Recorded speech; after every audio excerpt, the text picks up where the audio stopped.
Hello, listeners, and welcome to the second season of the Adapt podcast. My name is Harish Murgason, and I'm a current computer science engineering student here at The Ohio State University.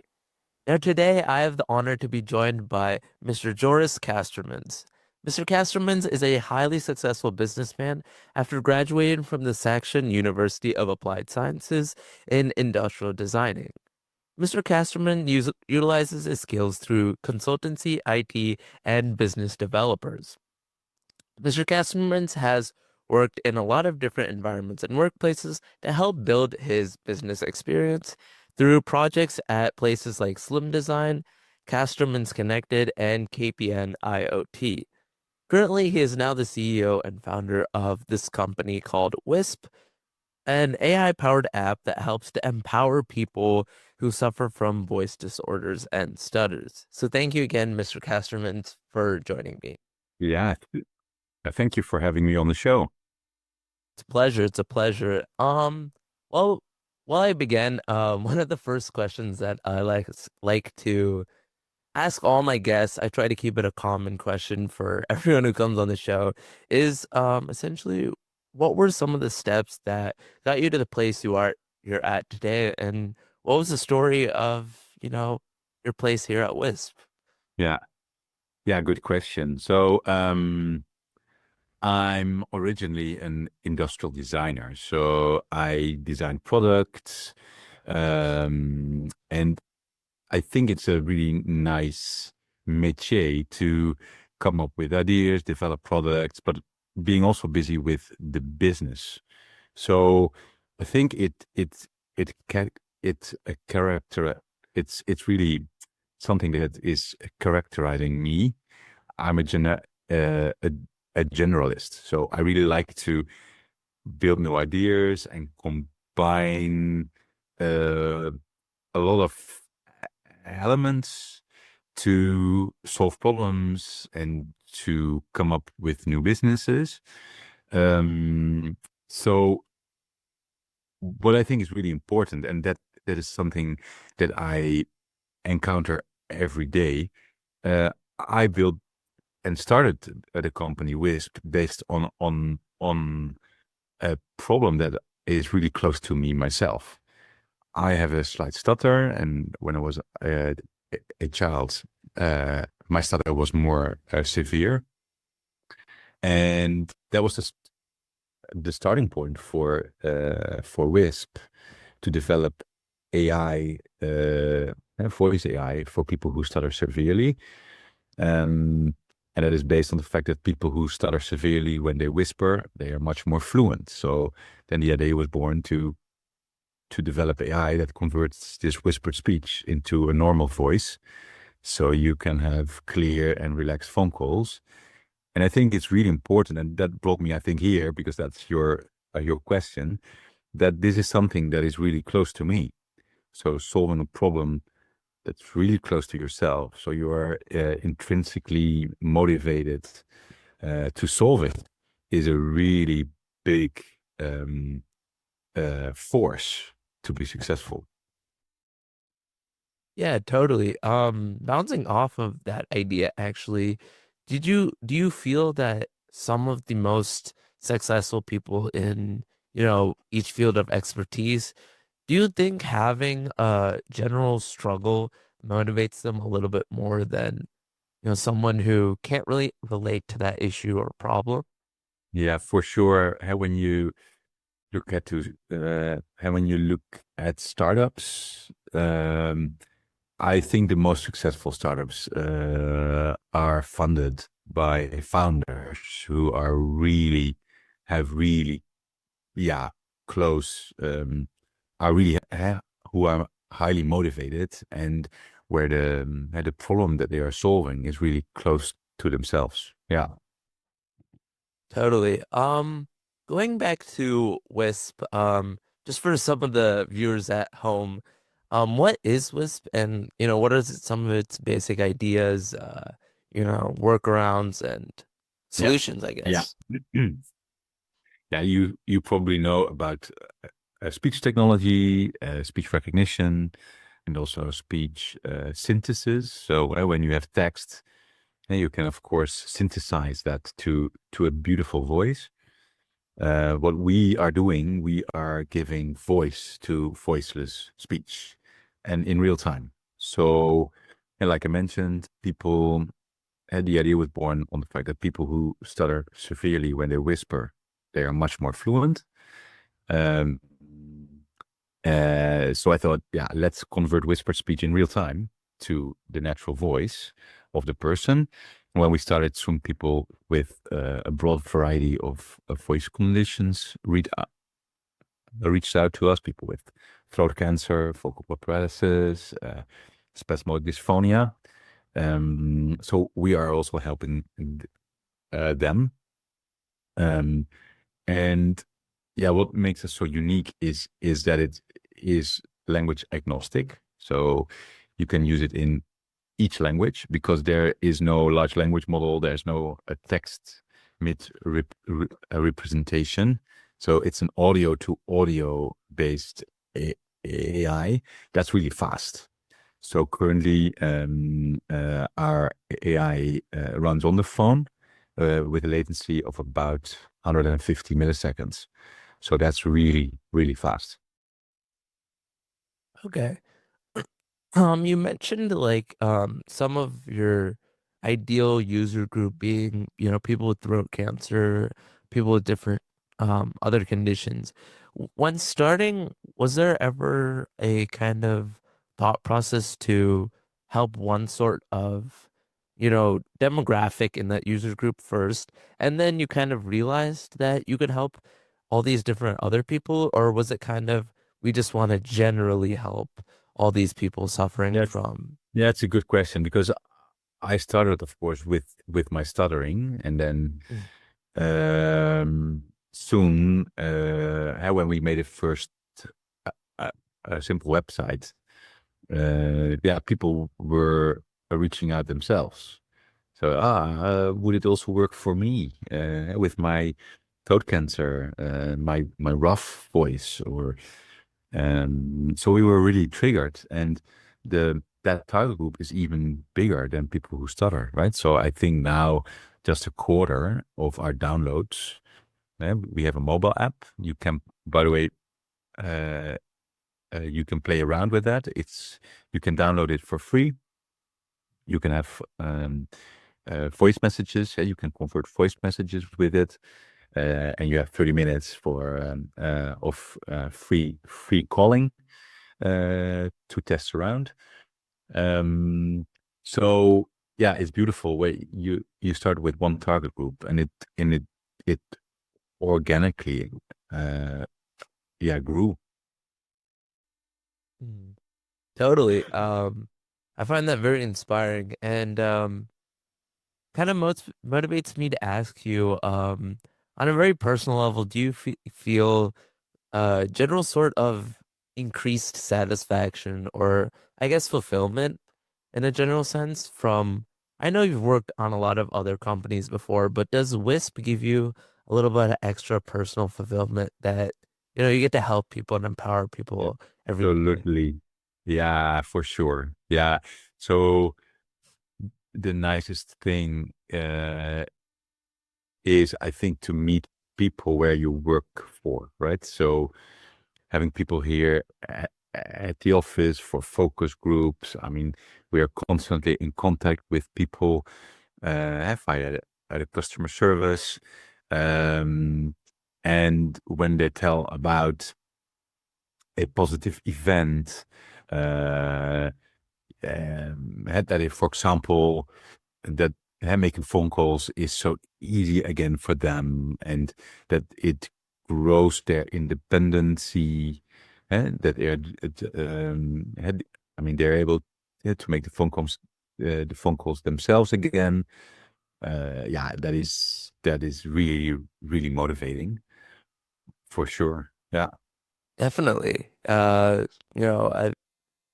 feel a little bit motivated on a personal note actually to I have a lot of family and people around me that are often kind of preaching a way of, the only way to help and I guess truly benefit people's lives is often seen as only through two pathways. It's either you become a lawyer and you help people get justice on like a court level, or you take a path of, medical, you become a doctor and nurse and you help people that way. But I think one of the most underrated things are aspects of kind of an industrial and engineering perspective is essentially, making the innovations that are helping people's lives, Oh, on a front absolutely. line. I Absolutely. think, yeah, Sure.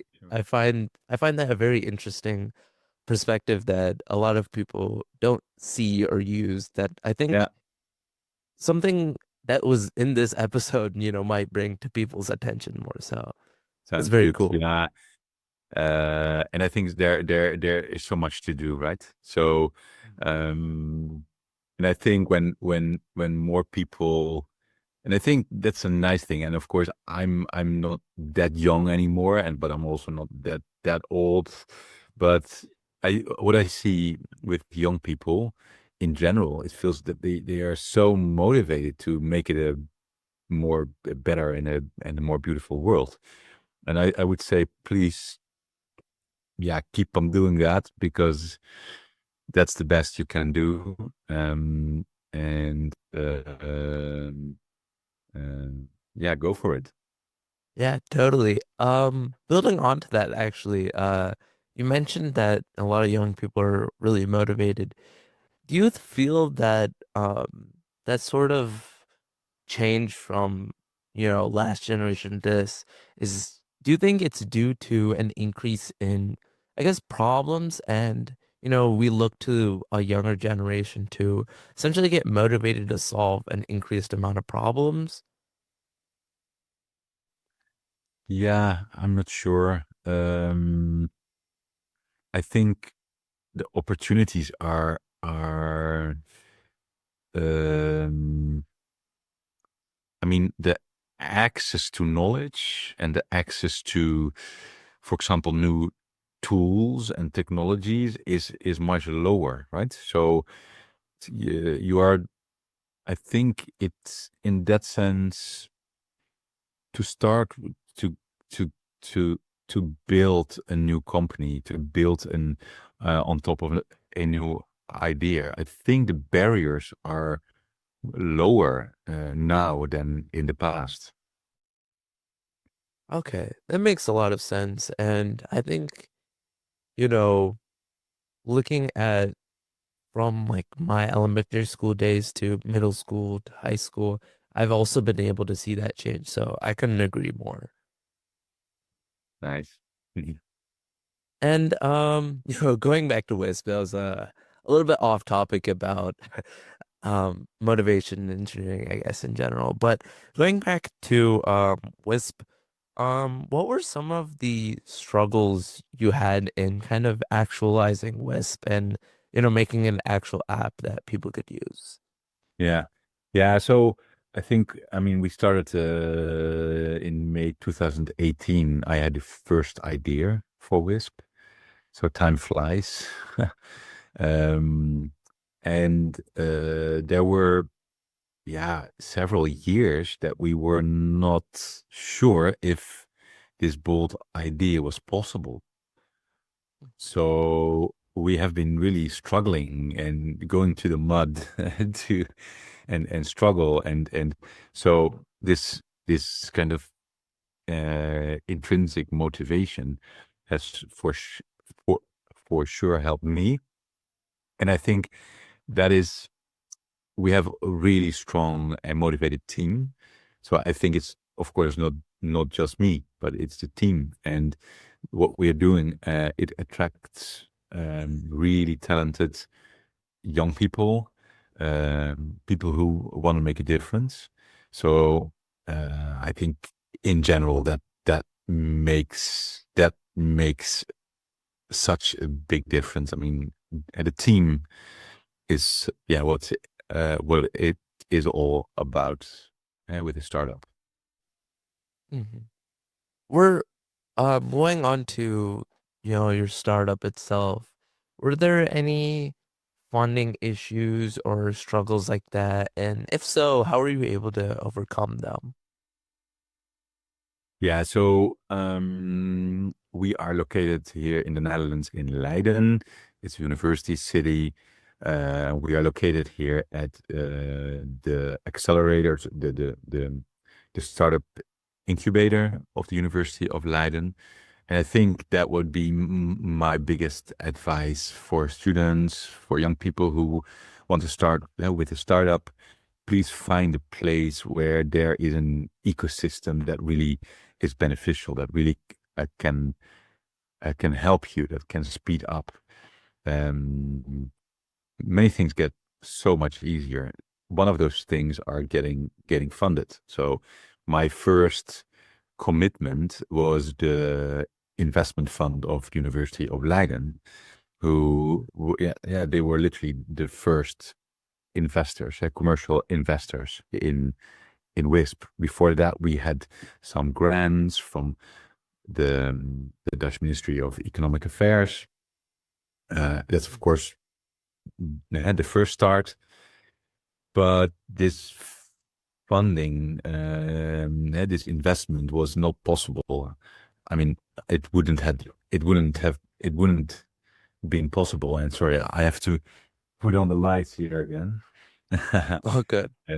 So this investment, this first commitment wouldn't have been possible when we weren't here. Um, so in general, of course, fundraising is tough.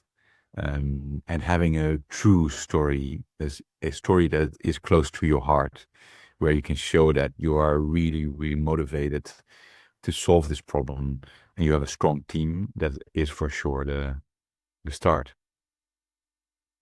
Yeah. Building off of the funding and kind of the beginning of Wisp, I don't, although Wisp is like a digital app, you can download on your phones. By the way, for the viewers at home, I'll attach like the little link for Wisp, on all the streaming and platforms that you watch this on, so you guys can go ahead and check out Wisp for yourselves. But although Wisp is a digital and just online app itself, were there any physical products or technologies that you needed to utilize or were kind of needed for Wisp to get actualized? No, so you can just make phone calls with the Wisp app. You just need your phone for that. Um, we are launching a virtual microphone for the laptop. So so so that's all software as well.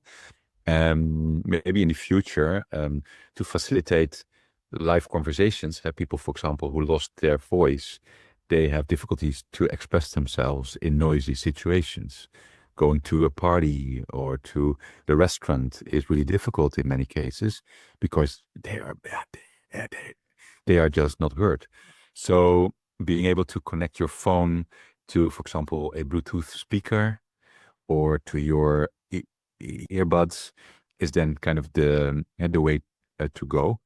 Um, so that would be the only hardware that is required, but for live conversations.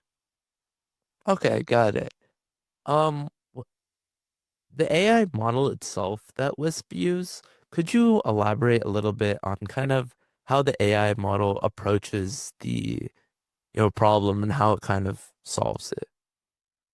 Yeah, so really a really high over. It is really about, so it's an audio to audio based AI. So there's no speech to text and text to speech.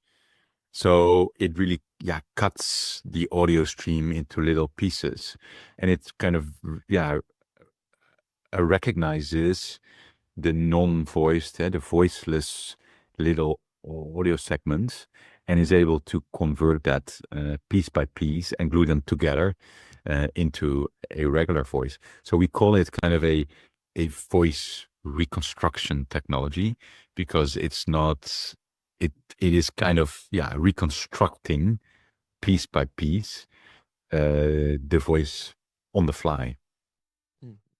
Is there, you mentioned like it does it on the fly, but is there any delays or like Yeah, so currently, processing times? yeah, it's really small. So the current latency when it runs on the phone is about 150 milliseconds. Okay. So So it's it's still very minute enough to, keep up a distant normal yeah. conversation, So right? Off. yeah, so for a phone call, a phone call, for example, you just wouldn't notice. For a face-to-face conversation, you will see a bit of a lip sync. But certainly when it's a crowded situation and the voice is really low, then the listener won't hear the own voice and the synthesized, right? So because when you would hear both, then it for the recipient and also by the way for the speaker, it it is kind of annoying. But when there's a lot of noise and the speaker is kind of talking like this, really, it's a really soft voice, and there's a lot of noise, and the output is not that high for the listener, then it's not bothering both the speaker as the recipient. Mhm. Got it. So the AI model kind of stitches together piece by piece, like you said before. So that's definitely one of the most unique selling points, I would argue in Wisp, right? Yeah, that's true. Yeah. Okay, so when looking at the overall market right now, do you ha see any potential competition for Wisp at this point? Or from what I've read, it seems as if, Wisp is just a truly groundbreaking app for, Yeah. So now Stutter. yeah, unique, and there is no competition. What we see is that mainly bigger companies have big tech, and they are really focusing on speech to text and text to speech because the semantics is they are really tied to their business models. They just want to know what you say, right? Mhm. So that's why I think till now the speech technology is really it's really focused on speech recognition and speech synthesis. Yeah, you mentioned big companies trying to do speech to text and text to speech. Are there any big companies? I know software companies like Google and Microsoft were able to develop their own AI models and chat boxes. So, is there any plans or, future ideas to implement Wisp, directly into maybe iPhone met phone calls or, Yeah. like Yeah. Google Meet meetings? Is there any future plans for that?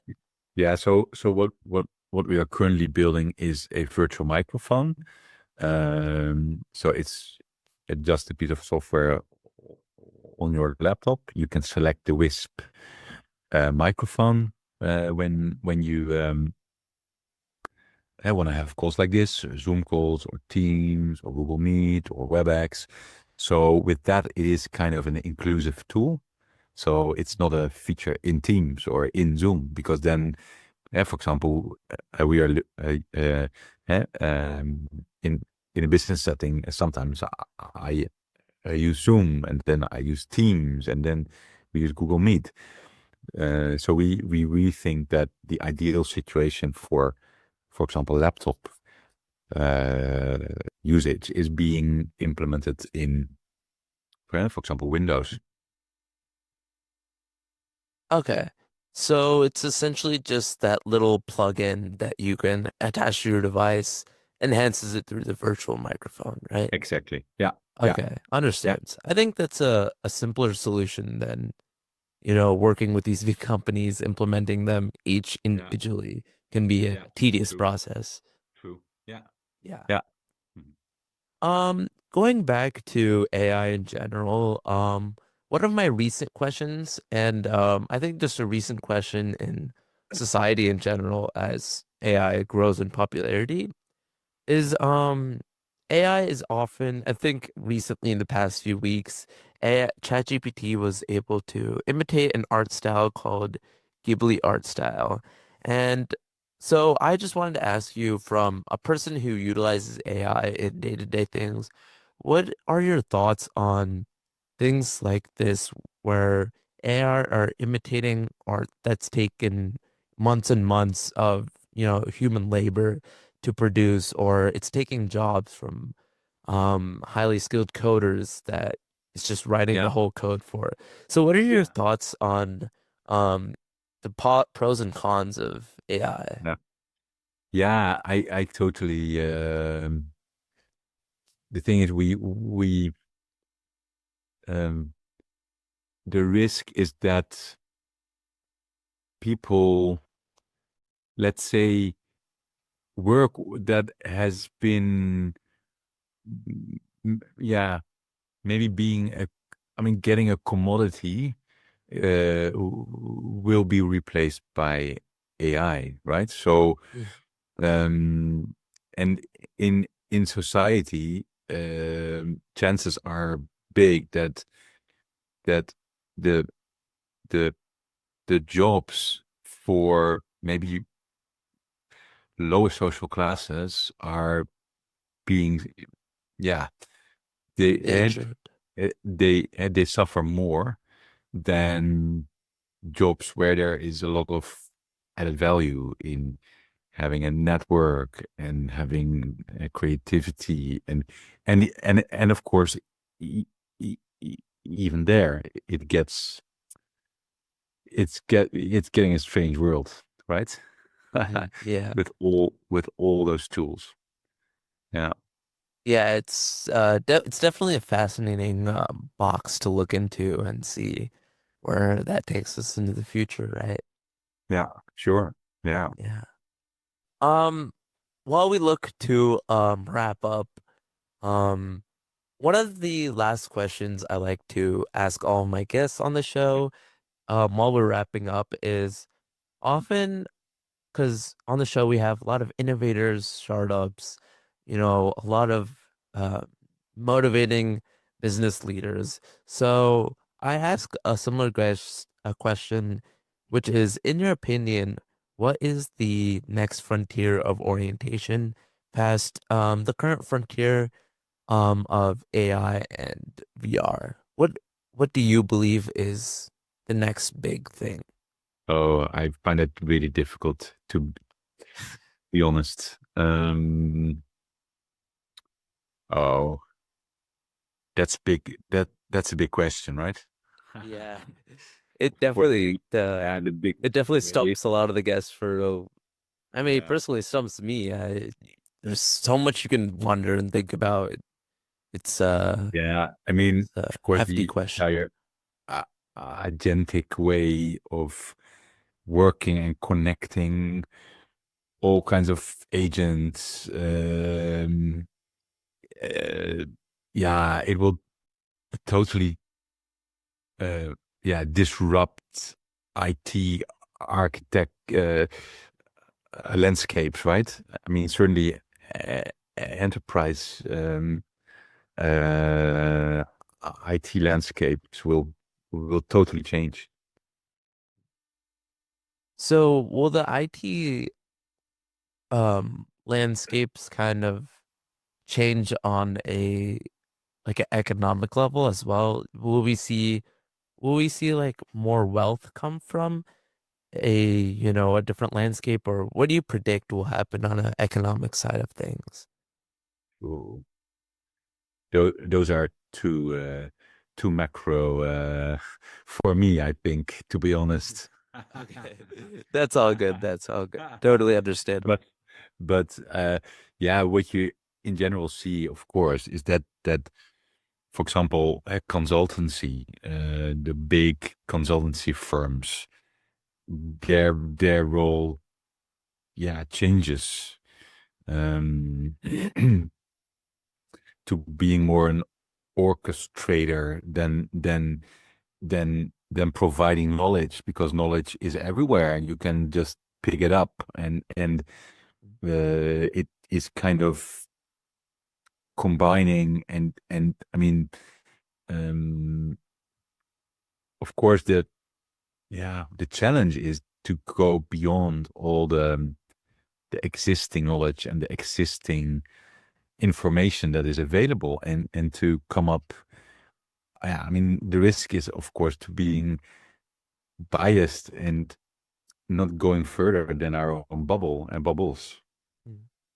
No, yeah, I totally agree. It's a big question mark for the future, seeing Exactly. how that'll go. So Yeah. that's again a very perfect answer, Mr. Casterman. So for all the as we close out, thank you again, Mr. Castermans, for joining that app podcast here today. Thank you for having me, and we'll be in contact. Definitely, definitely. And thank you for telling the viewers about I think Wisp, and I really motivate I think a lot of the viewers watching at home to go ahead and try it out. You stated it was on iOS, all platforms, right? Yeah, it's on iOS and it's on Android currently. So please, yeah, feel free to download it for free, play around with it, and please tell it and tell the story, spread the word for people, yeah, who really need it because of their voice condition or Mm. yeah, severe stutter. Yeah, definitely. Thank you again for making a product that helps change the environment and change people's lives. So thank you again, Mr. Castermans, for joining us today. Thank you. And sorry about what was that? No, thank you so much for having me and take care.